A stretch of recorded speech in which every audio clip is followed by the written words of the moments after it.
आज हम बात करेंगे पुणे के देहू क्षेत्र में स्थित घोरवडेश्वर महादेव मंदिर की। यह मंदिर पुणे और मुंबई को जोड़ने वाले राष्ट्रीय महामार्ग NH4 के करीब एक ऊंची पहाड़ी पर स्थित एक गुफा में है।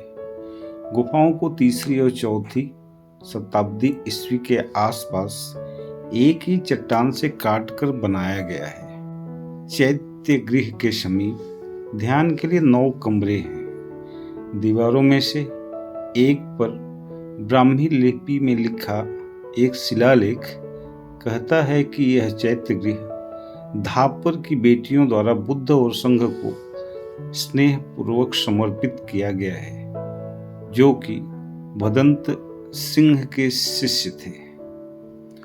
चैत्य गृह को अब श्री घोरवडेश्वर मंदिर के नाम से भी जाना जाता है। कई गुफाओं में विठ्ठल रखुमाई और संत तुकाराम सहित देवताओं के अनेक चित्र मौजूद हैं। ऐसा कहा जाता है कि संत तुकाराम घोरवाड़ी गुफाओं और निगड़ी के पास, दुर्गा टेकड़ी देहू के पास भंडारा और भामचंद जैसे स्थानों पर ध्यान करते थे।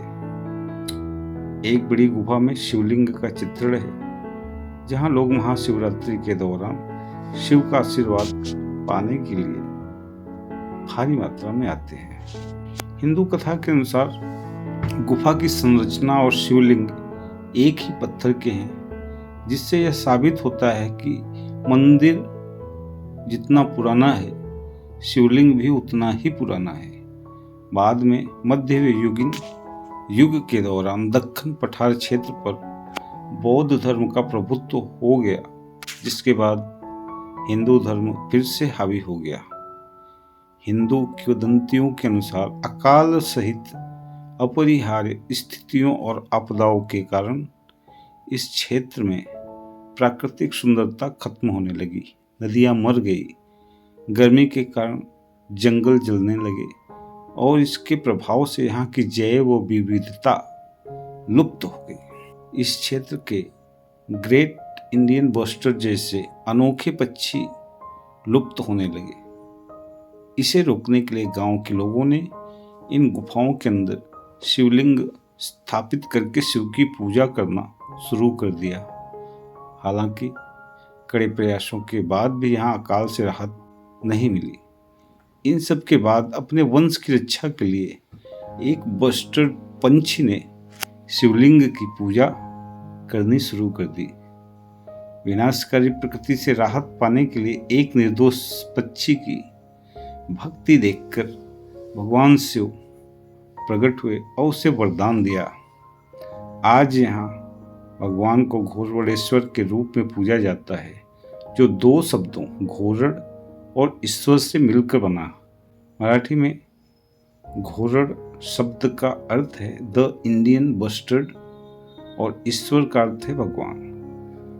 घोरवडेश्वर शब्द का अर्थ है बस्टर्ड का भगवान। यहाँ पर हजारों फुट ऊंची चढ़ाई है, जो सीढ़ियों द्वारा तय की जाती है। गर्मी के समय में बुरा हाल रहता है। सीढ़ियाँ भी बेहद सक्रिय हैं, उन पे चलना भी बड़ा मुश्किल काम होता है। अगर भीड़ ज़्यादा हो और भगदड़ हो जाए तो यहाँ पे कल्पना कर सकते हैं आप कि क्या स्थिति होगी। सरकार को यहाँ पे ध्यान देने की ज़रूरत है, सुविधाओं को यहाँ पे लाना चाहिए। बाकी आपको ये वीडियो कैसा लगा कमेंट करके ज़रूर बताएं, और चैनल पे नए हैं तो चैनल को सब्सक्राइब कर लें। बेल आइकन पुश करना बिल्कुल ना भूलें, ताकि हमारी जो भी वीडियो आती है उसकी नोटिफिकेशन आपको